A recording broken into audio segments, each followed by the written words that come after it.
വിശുദ്ധ Gregory. AD 540 റോമിലാണ് ഗ്രിഗറിയുടെ ജനനം. 30 വയസ്സ് തികയുന്നതിന് മുൻപായി സെനറ്ററായും മുഖ്യ ന്യായാധിപനുമായും ഗ്രിഗറി സേവനമനുഷ്ഠിച്ചു. 5 വർഷങ്ങൾക്ക് ശേഷം അദ്ദേഹം ഉദ്യോഗങ്ങളെല്ലാം രാജിവെച്ച് ഒരു സന്യാസിയായി സ്വന്തം ഭവനം ഒരു ബെനഡിക്റ്റൻ മഠമാക്കി മാറ്റുകയും മറ്റ് 6 ആശ്രമങ്ങൾ കൂടി സ്ഥാപിക്കുകയും ചെയ്തു. 50-ാമത്തെ വയസ്സിൽ മാർപ്പാപ്പയായി തിരഞ്ഞെടുക്കപ്പെട്ടു. 590 മുതൽ 604 വരെയുള്ള 14 വർഷ കാലഘട്ടത്തിൽ അദ്ദേഹം സഭയ്ക്ക് വേണ്ടി അനേകം നേട്ടങ്ങൾ കൈവരിച്ചു.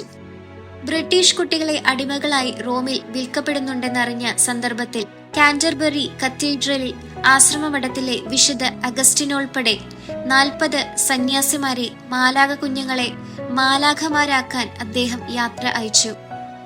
ഇംഗ്ലണ്ടിന്റെ ക്രിസ്തീയവൽക്കരണത്തിന് ആ രാജ്യം ഗ്രിഗറി മാർപ്പാപ്പയോട് കടപ്പെട്ടിരുന്നു. കാർക്കശ്യക്കാരായ ലൊമാർഡുകൾ ആക്രമണത്തിലൂടെ യൂറോപ്പിൽ ഒരു ദുർസ്ഥിതി സൃഷ്ടിച്ച സാഹചര്യത്തിൽ അവരെ വിജയകരമായി കൈകാര്യം ചെയ്യാൻ പോപ്പിന് കഴിഞ്ഞു. റോം തന്നെ ആക്രമണ ഭീഷണിയിലായിരുന്നപ്പോൾ അദ്ദേഹം നേരിട്ട് ലൊംബാർഡ് രാജാവിനെ സന്ദർശിച്ചു. അതുപോലെ തന്നെ പുരോഹിതരുടെ വിശുദ്ധിയും സഭയിലെ അച്ചടക്ക പരിപാലനവും റോമിലെ ദൈവജനത്തിന്റെ ഭൗതിക ആവശ്യങ്ങളും ആഗോള വിശ്വാസ സമൂഹത്തിന്റെ ആത്മീയ ആവശ്യങ്ങളും അദ്ദേഹം ഒരേ സമയം ഒരുപോലെ സംരക്ഷിച്ചിരുന്നു. അദ്ദേഹത്തിന്റെ മറ്റൊരു നേട്ടം ദേവാലയ ആരാധനാ പുസ്തക പരിഷ്കരണമാണ്.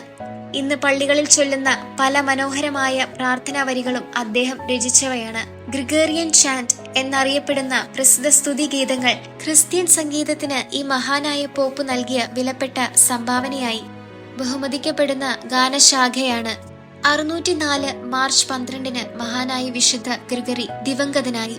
റോമിലെ സെന്റ് പീറ്റേഴ്സ് ദേവാലയത്തിലാണ് കബറിടം സ്ഥിതി ചെയ്യുന്നത്.